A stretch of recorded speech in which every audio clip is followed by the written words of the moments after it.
Through the Legally Speaking series, we hope to bring to you views and conversations from the stalwarts at the bar, on the bench, and members of the legal community. In our previous edition of Legally Speaking, we had Mr. Harish Salve, QC, engage in conversation with Mr. John Beachy, member MCIA Council. I'm happy to report that we had over 500 people join the Zoom call who actively engaged with the speakers. We have had multiple requests to make these sessions available later, and keeping with demand, we will be releasing the videos from this series on a later date. Today, we have Mr. Shuva Mandal being interviewed by Mr. Nish Shetty. Nish, Shuva, on behalf of the MCIA community and all those joining us live, I welcome you. Thank you. I will first introduce both our speakers and then request Nish to commence the conversation, post which participants will be allowed to ask questions that they can submit on the Zoom app itself. Shuva, though both our speakers don't require an introduction, but it's customary for me to do that. Shuva Mandal joined Tata Sons in July 2017, a graduate of the National Law School, Bangalore. Mr. Mandal has over 17 years of experience in the legal profession and has advised leading Indian enterprises, global private equity firms, as well as Fortune 500 companies. A member of the Bar Council since 2000, Mr. Mandal began his career with legal firm AZB Associates before moving to Shardul Amarchand and Company as partner and national practice head for corporate M&A and private equity. We welcome you, Shuva. Thank you.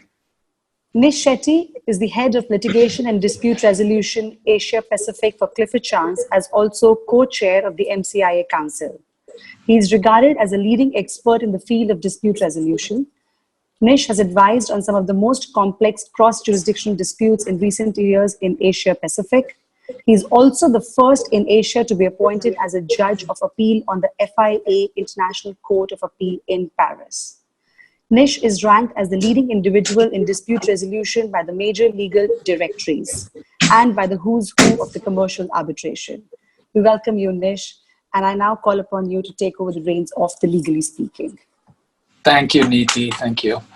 Hi, Shuva. Great to see you across the screen. Likewise, Nish. Good afternoon to you and everybody.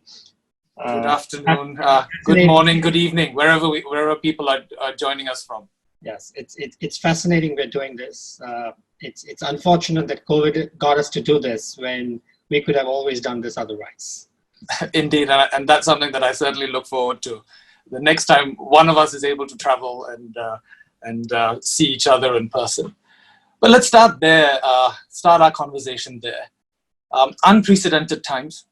I'm not sure there's a parallel for this. Let's start with corporate India. What are the issues that corporate India is facing now? You're obviously GC of one of India's best known conglomerates. You have your organization is all across India and many other parts of the world as well. What's keeping you awake at night, Shuva, in these unprecedented times? I think, Nish, the problems we face or the issues that corporate India or the corporations across the world are facing is more or less could be broken up into one common theme, is that of liquidity.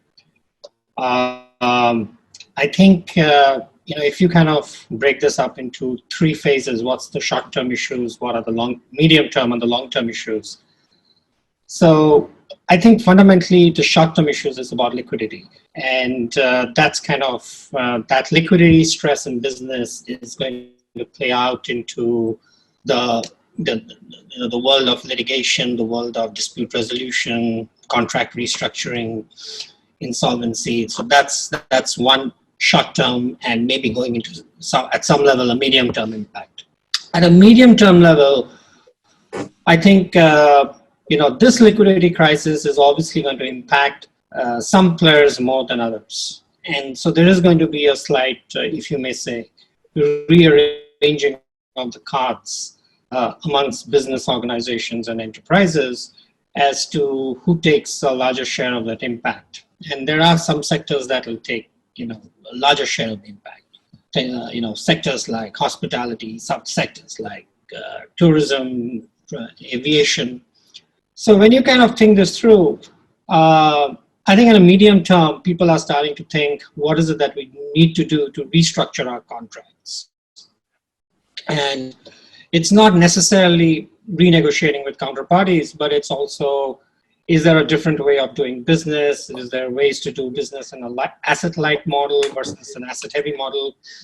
What are the terms of financing that people typically took? So people have started kind of thinking on these lines on a medium term.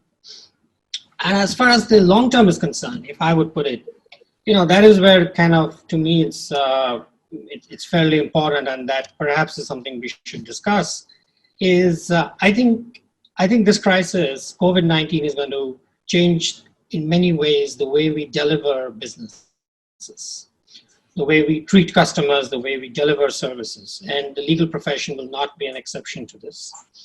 So I think, when you kind of play all these three out, that is more of a movement. The needle has moved much more over the last 2-3 months, since COVID started happening in China, than we would say in the last, a decade of business that's been going on post the financial crisis.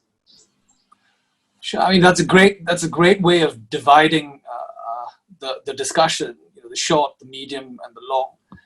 Let's start, if we may, on the short first.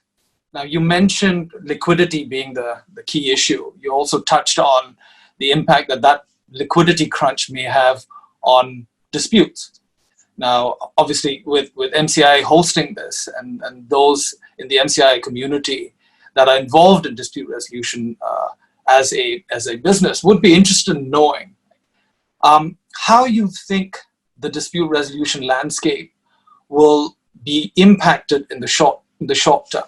Now, again, if one looks back at other economic crises, and I know there's a lot of talk about whether this is an economic crisis, and if it's an economic crisis, does it sort of mirror anything that we've seen before in other economic crises of the past? And many think that it simply doesn't, because the metrics are different. But just from a dispute resolution perspective, previous economic crises have led to a significant sort of uptick in terms of disputes, because even then people are dealing with that liquidity crunch and looking for ways of unlocking value from existing contracts, existing counterparties, etc. How do you think that's going to play out in these circumstances? So, I'd kind of put it, let me first deal with what you asked. What's the immediate impact we're going to see? And then we'll see how it plays into disputes. So, my view is the way it's kind of playing out, if you just go back to 2008, when post-Lehman crisis that the commercial world, faced. I think what fundamentally happened then in 2008 was people started taking their contracts more seriously. If you ask, players like, some of us like you, who were kind of very closely involved in 2008, people started taking their contracts more seriously. People started exercising more caution.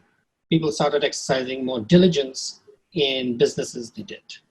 So that was the big change, if you ask me, between 2008 and onwards.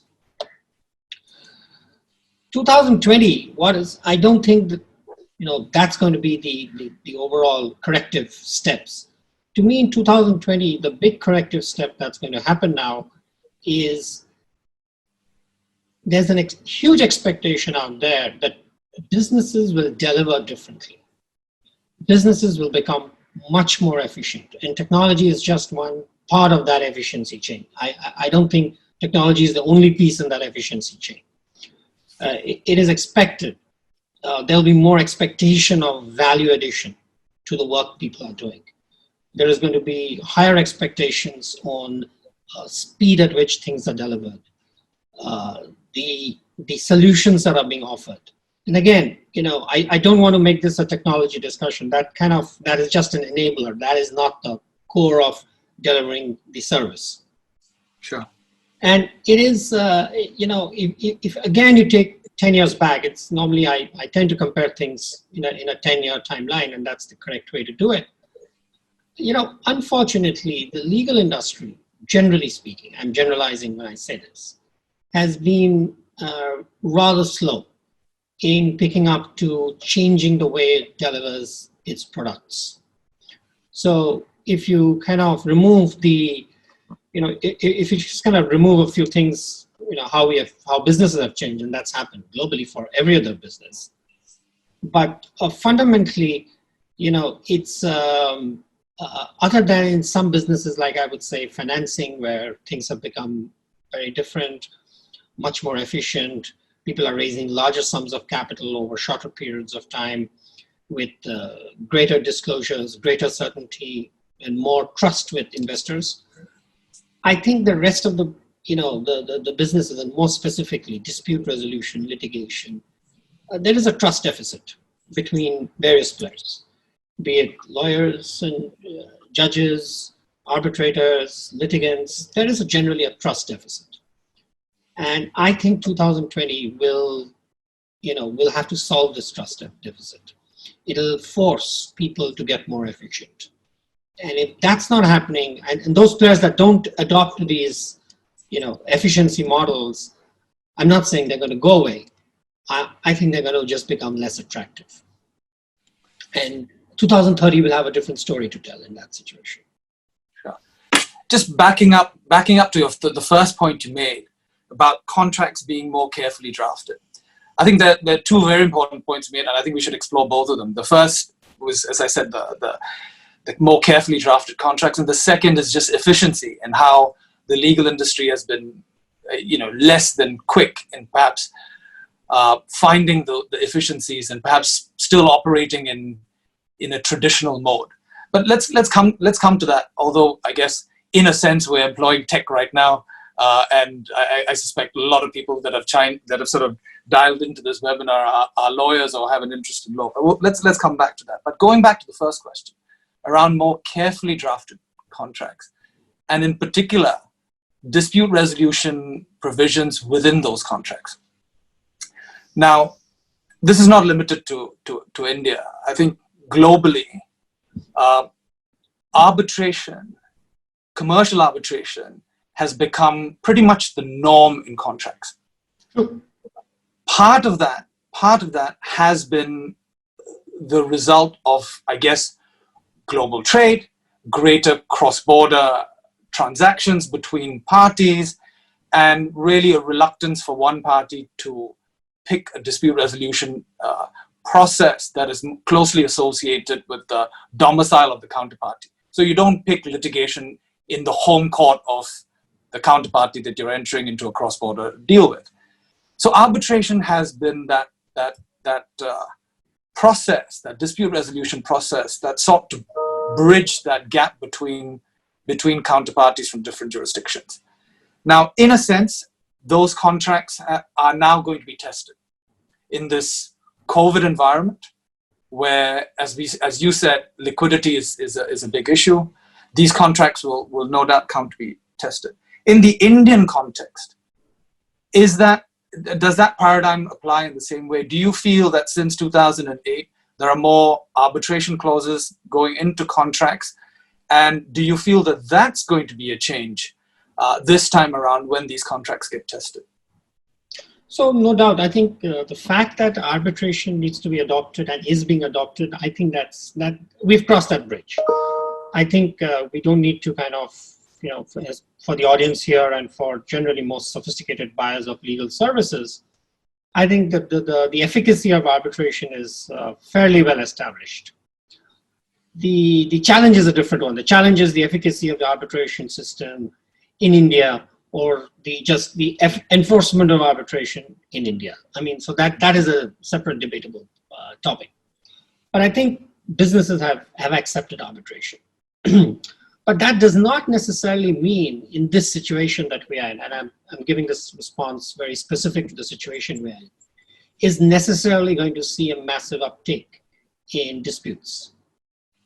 Because, and this is where I feel the litigation, the profession has been a few steps behind. So fundamentally, as we go into April, May, June, July, in the next quarter, when these disputes come up, given the inefficiencies in dispute resolution, specifically in the Indian context, I foresee more players saying, we will resolve this between ourselves. I'm not saying there won't be disputes. I'm not saying there will not be pre-litigation issues. You will have a lot of strategy. You'll have a lot of role for lawyers to discuss pre-litigation issues, threaten each other with litigation. But I think the propensity for corporates or business enterprises to walk down the litigation path in this environment, in my view, is lesser. Because, and again, not because they wouldn't have chosen it. It is primarily because the system continues to be so inefficient that in these trying times where liquidity is an issue or costs an issue, or you're expecting efficiency to flow through. And it's a sad story, but I don't think the system is ready to deliver that efficiency. Let me ask you this, Shuva, in terms of one of the moves towards efficiency. I'm not sure, again, this is a deliberate move by the legal fraternity to move towards efficiency or a tech-enabled solution. But what is happening is, for existing disputes, especially those that are coming close to hearings, for example, the first reaction to the pandemic was, let's defer the hearing or the hearings, because not everyone can be in the same room together. And the traditional way of conducting a hearing was everyone sort of turns up in the same place, flies in if from wherever, and uses premises like MCIA and conducts the hearing. That's no longer possible. So the debate's now moved on to what we call virtual hearings, a similar exercise to the one that we're engaged in at the moment. Different people, different places, but the tribunal and the participants, both legal participants and the clients, turning up virtually in a virtual environment to conclude the hearing, so that you don't have to adjourn this for however long, because it's unclear how long this pandemic is going to last and how long these social distancing measures are going to remain in place. Do you feel that virtual setting is one step towards the efficiency that you're seeking as a client, or do you feel that that's just an obvious step and there's a lot more that can and should be done by the legal fraternity? Yes, it is the latter. It is an obvious step. I don't think it is not an adoption. You're not left without a choice. So that virtual hearings will happen is given. Are we seeing some blockages? Are we seeing inefficiencies in the way virtual hearings are held? Admittedly, yes. All these will get sorted out, right? Whether it is the Indian judicial system, whether it is the arbitral system, it is unfortunate that we have to rely on the likes of Zoom or video or other such platforms. Again, as I said, nothing stops arbitral centers to come up with proper secure technology platforms that enables virtual hearings. These platforms like these that we are on are not meant for litigations type situations. These have to be much more customized into document sharing, editing, recordings. I mean, these are not the right platforms. They're just working on a very makeshift basis. Are these going to happen in the next 5-6 months? I have no doubt it's going to happen. Even if there was, the pandemic were to go away, the world will not become normal, because people have tasted, or people have got habituated to these new solutions, and they will insist on them. It's pretty much like when the mobile phone came. Initially people resisted calling on mobiles, but then it became the only way you spoke to people. And I think the big message is for the legal fraternity, me included in this, is you don't have. I mean, if we don't adopt it, I don't think it's a choice. Ultimately, customers will trust it. And what is very specific for the Indian system here is what I always feel bad about is, contrary to, it may be kind of inimical to your interests in many ways, is what have we done with the inefficiencies in the arbitral system in India? We have only exported arbitration out of India. It's what India did for many years on capital markets, right? We constrained the growth of our capital markets. That does not mean, you had futures on Indian capital markets being traded in Singapore, Hong Kong, the rupee being traded in Dubai. We just export these out. And the same thing is right now happening in the arbitration system.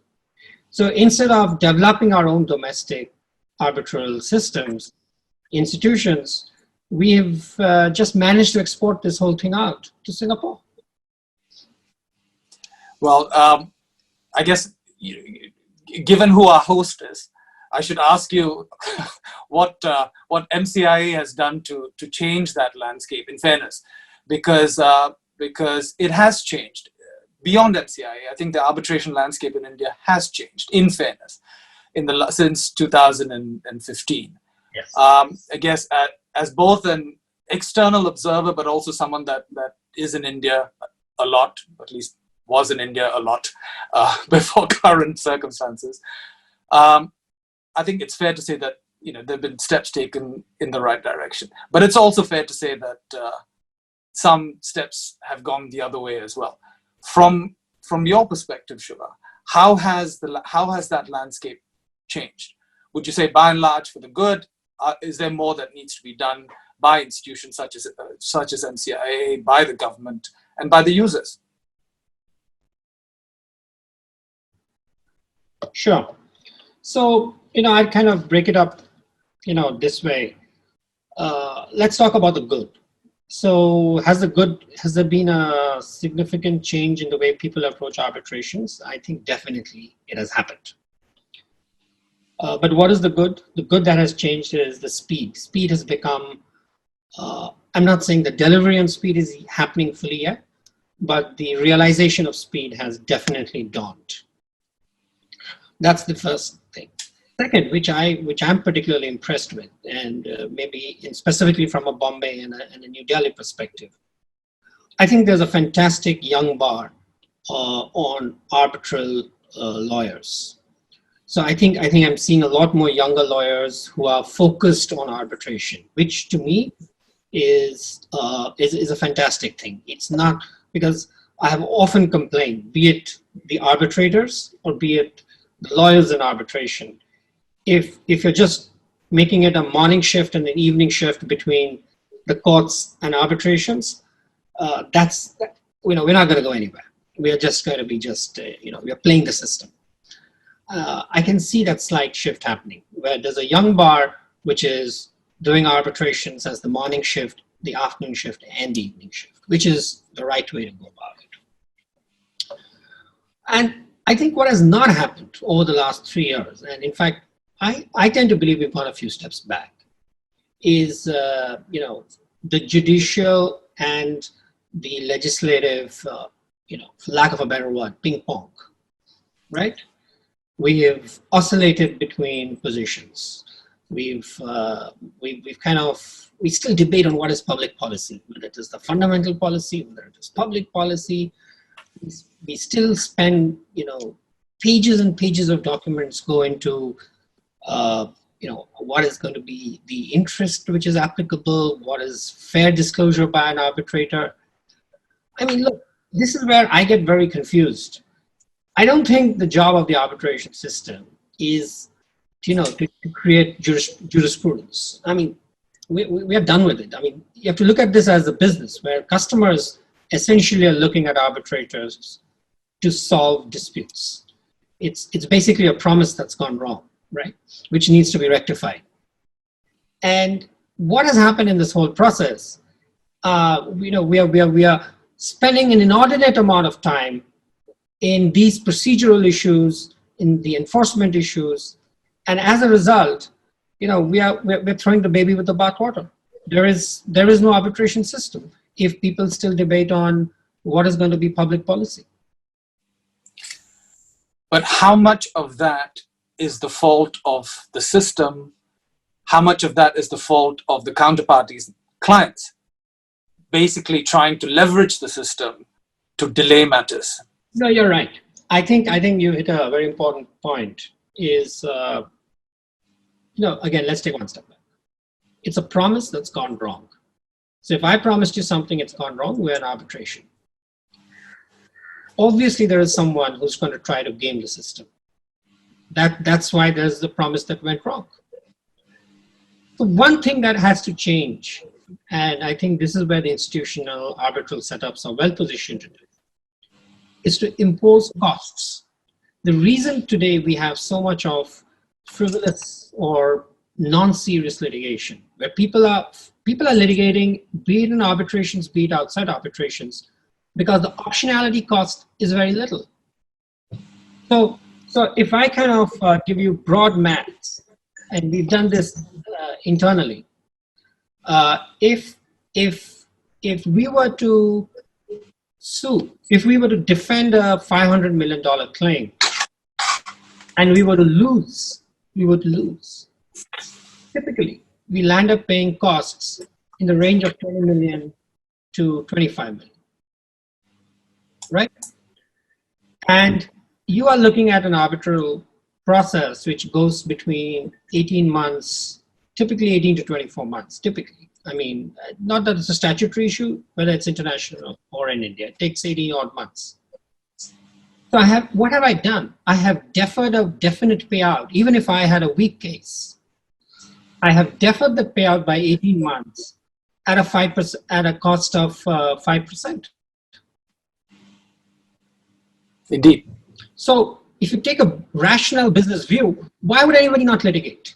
So when you make this 5%, 15%, if you saddle somebody with an $80 million cost, if they lost a $500 million litigation, you would see people assess their cases way better before they went into the dispute.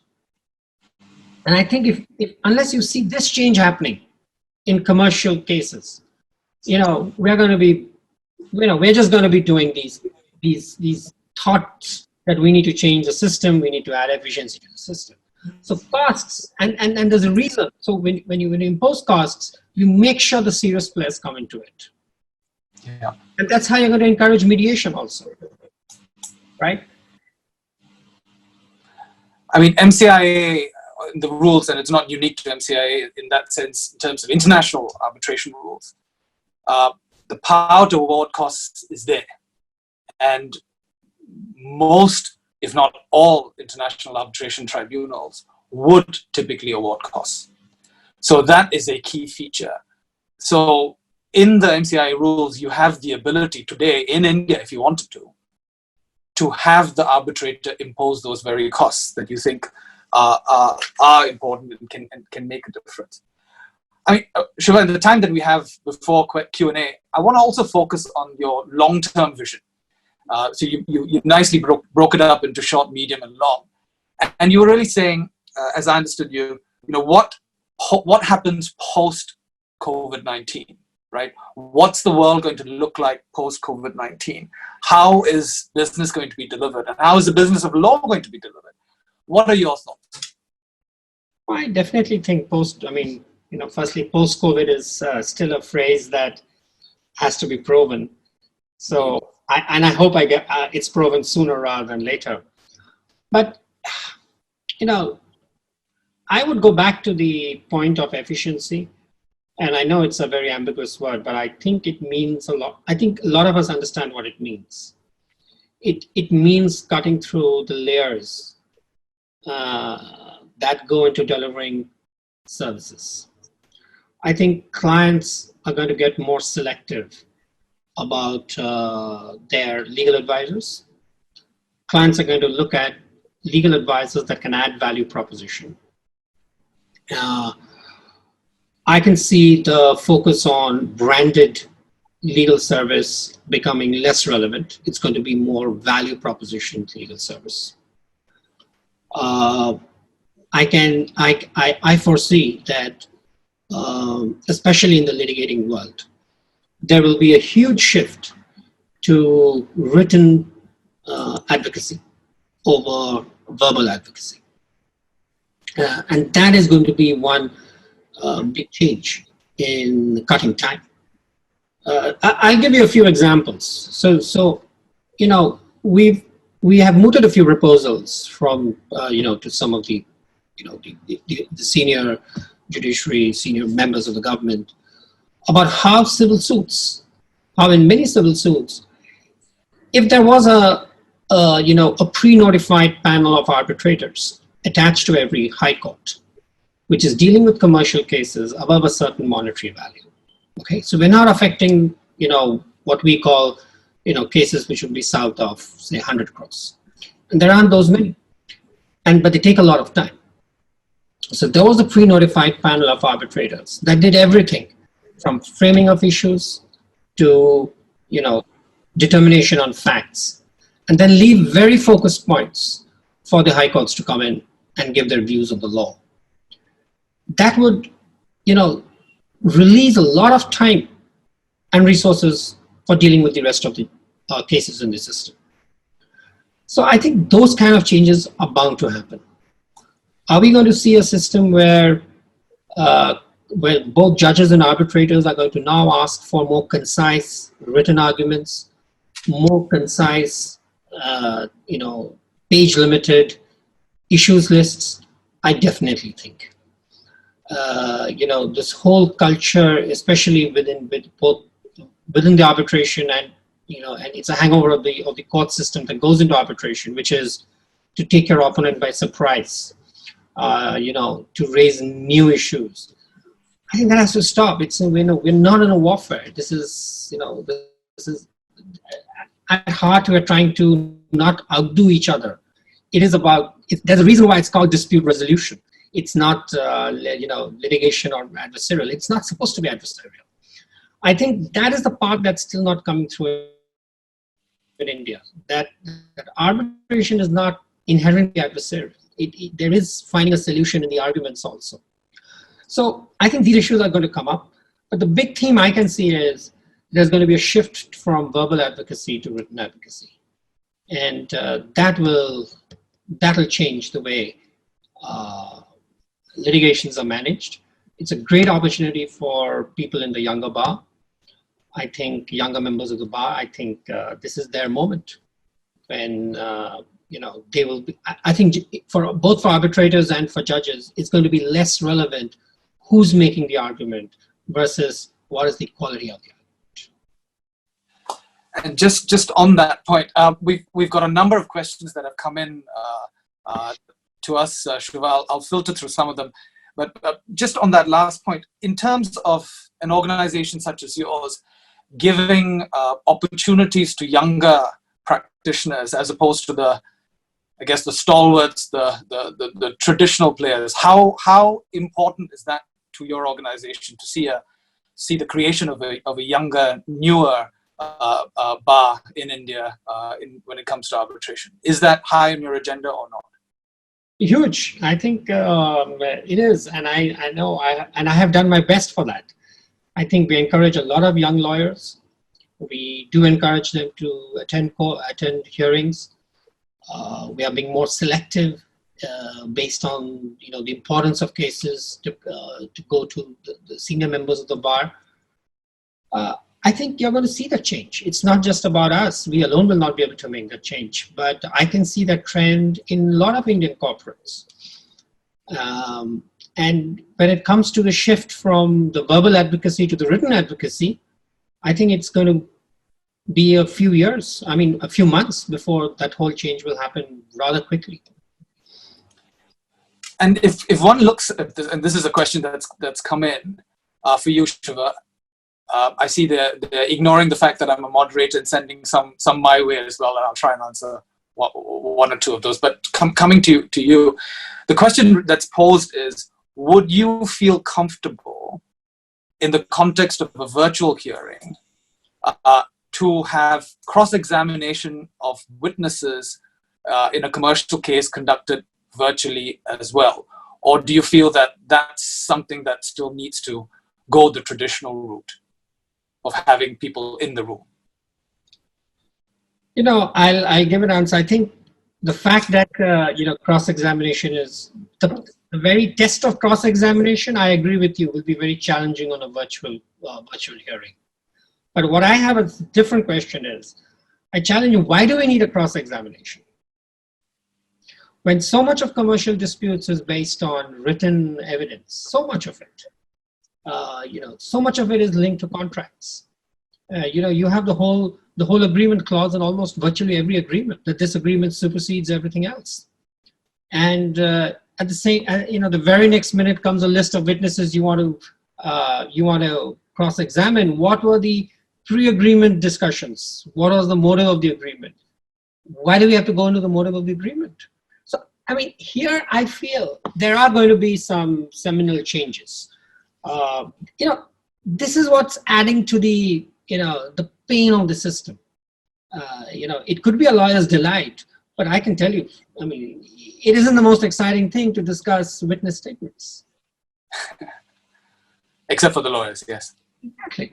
You have to understand. So I think what we understand is every lawyer has to repurpose themselves. The repurposing is, what are you trying to do out there? I mean, we're not here to create literature. That's the big concept that has to go out there. You are here, you are there to solve client problems, which is a promise gone wrong. It's as simple as that. I don't think there's anything more to it. No, especially in commercial disputes. Even when I sit as an arbitrator, I've counsel sometimes saying to the witness, look at this document, this is an email that you sent, isn't it? And I sort of go, I mean, it's obvious to everyone that this is an email that the individual has sent. That's not in debate. What is it that you really need out of your evidence? Correct. And, it's very rare, I think, in commercial cases, both small and large, where you have a smoking gun that's going to determine the commercial dispute between the parties. It tends to be a lot more subtle than that. It could be interpretation of clauses. There's law involved. But I take your point that we, especially litigation lawyers, tend to sort of think that, disputes lawyers tend to sort of think that the cross-examination process is the be-all and the end-all of the overall process of justice that we're all trying to further. And we ask our... To give you an example, do you need more expert witnesses? Do you need expert statements? Absolutely, yes. Experts are going to play a bigger role today in resolving disputes. In fact, I mean, Neeti knows this. My pet peeve has always been, and I will never miss the opportunity to say it again and again, that we need experts as arbitrators themselves. We don't need them as witnesses. It is, vast majority of the disputes in the arbitration space are technical in nature. Vast majority of them. You look at the whole gamut of construction disputes, and we still gravitate to retired judges. I mean, I've nothing against, the retired judges, they're very learned, they're great, and they've administered justice for years. But I do not think the arbitral system is a kind of a proxy for the judicial system. And unless we kind of get out of that, I mean, how many clients, so here's what the funny thing is, and I have, and maybe you'll give me the answer. You will have 10 people reach out to Nish Shetty to be their lawyer on matters which amount to hundreds of millions. But I'm not sure you'll have 3 people reach out to you to be an arbitrator in their disputes. So I've always wondered, okay. why is it that the case? Right. Well, again, I think the Indian experience is slightly different, and I think I take your point, and it's one that I agree with. You'd really need to choose your arbitrators well, and in many other jurisdictions other than India, the process that you just described is exactly what happens. If you have a dispute that has technical elements in it, then the sophisticated client actually says, the arbitrator that I would like to choose, and often it's a 3-member tribunal, then there is an option to have your person. By your person, I mean the person that you think is most suitable to determine that dispute, put forward. They will look at the expertise and the technical credentials of that individual. Now, there is something to be said, even in the construction dispute arena, you use that as an example, where you may need both construction technical expertise, but you may also need legal expertise because there is an overlap of both technical and legal issues. But that's the analysis that oftentimes is lacking in India, where people tend to default to members of the judiciary because they feel that that's the right way to do it. But I think institutions such as MCIA have a role to play because they're not bound to appoint retired judges. They have before. I know in some of the cases that MCIA has had before it, but they've equally appointed counsel. They've appointed younger practitioners, and I think that's the direction of travel that I would encourage MCIA and arbitration generally, the arbitration community in India generally, to travel towards. I'm conscious of the time, Shuva. There's one question that I'm being asked to answer. It says, Singapore has been a preferred jurisdiction for international arbitration so far, with a good chance that the world will pivot to lesser travel and or virtual hearings. Do you see greater localization of arbitration with people adopting local seats or venues with domestic arbitrators, even for international matters? The short answer is no, I don't think so. For the simple reason that if you're talking about international matters, by definition, there is an international party. And that international party or parties will have their own domestic options available. Now, if each party says, I want my domestic option and that alone, then getting someone to agree to another party's domestic option, unless it's one that is very credible, beyond reproach, such that the other counterparty says, no problem. Even if you go domestic, I know that if I'm against you, I will have a fair hearing, there will be a fair outcome. So it goes back to some extent to what we were talking about earlier, post-COVID-19, how is the world going to change, etc. Are we going to have more nationalistic approaches? Are supply chains going to be decentralized? Are we going to have that sort of activity? Is globalization dead? All of that is still being debated. But when it comes to dispute resolution, and when you're having to choose a venue, I think neutrality is still going to be the cornerstone, in my view, of that decision-making process, unless you're dealing with a venue that is neutral, regardless of whether it's a domestic party or a foreign party. Even in the case of Singapore, where you have a Singapore counterparty, in our experience, the vast majority will choose a venue that is a seat that is outside of Singapore just to maintain that neutrality, notwithstanding the fact that most would think that there wouldn't be that home court advantage.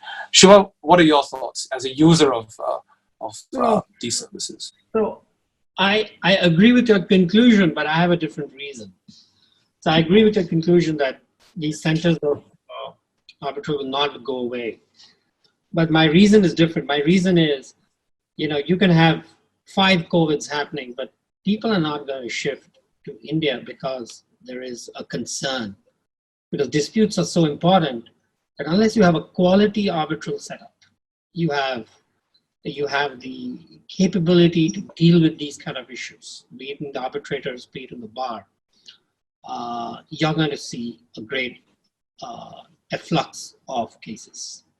And that's what I mean. When you say domestic arbitrations, it's the interim reliefs, it's the arbitral process, it's the enforcement process. Oh my God, it's a challenge. It's a challenge. So to most normal businesses, nobody wants to live with that uncertainty. So unless we change that, we don't need a COVID to change it. If we were to change that without COVID, I can assure you Singapore will go dry from India. But that's a very important task. That is what I'm saying. That is what we need to do here. it's not about what COVID represents an opportunity. COVID is going to accelerate the situation. It's only going to make it worse. So that's what hopefully will lead to more realization within the Indian system that they need to do things faster. Thank you, Shuva. I'm conscious of the time. Sorry, go ahead. There's one interesting question which is quite futuristic and I think is very interesting. He raises, my friend Gautam Narasimhan, on do you foresee an uptick in arbitration or mediation in insolvency or liquidation proceedings?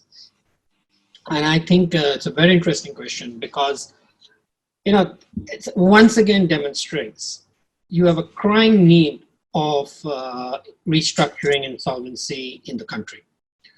You have a system which almost every participant here would know is jammed, which is just not moving. You have the corporate courts which have just been made into insolvency courts. So there's a complete log jam out there. So we've also advocated before the bankruptcy board that this is absolutely the correct time to encourage court-monitored arbitral setups that go into insolvency and liquidation applications. So you have the final orders being all passed by the courts, but the entire process. So you have the admission and the order being passed by the courts. But running the entire process, there are so many technicalities involved about the asset, about the creditors, about how the package is going to be built, that it should be kind of delegated to institutional arbitrators to manage. So will that happen? We don't know. But will that kind of ease the logjam in the corporate courts? The answer is definitely yes. But you'll need legislative intervention for that to happen, given that insolvency is not typically arbitrable in most jurisdictions. But it's a very important point, I accept. Shall we hand back to the MCIA team to see if there are any other matters or whether we end it here? Nish, Shuva, unfortunately, we're out of time. We've seen that we've had multiple questions and we have people pinging us on the side as well. We're fighting for a slot to get views in. But unfortunately, that's all the time that we have for today. Thank you, Nish, Shuva, for joining us. We got an interesting perspective on corporate India's views on dispute resolution, views on technology, efficiency, and of course, finally on insolvency as well. And a small peek on, at least from both your eyes, on what the future would possibly look like. I'd like to thank our audience for joining and engaging with us. These sessions are recorded and they'll be up for everyone to view. I'd just like to remind everyone that on Thursday we have Mr. A.D.M. Winstanley, former chair of the LCI, interview Mr. Darius Kambata at 2:30. All those interested can join.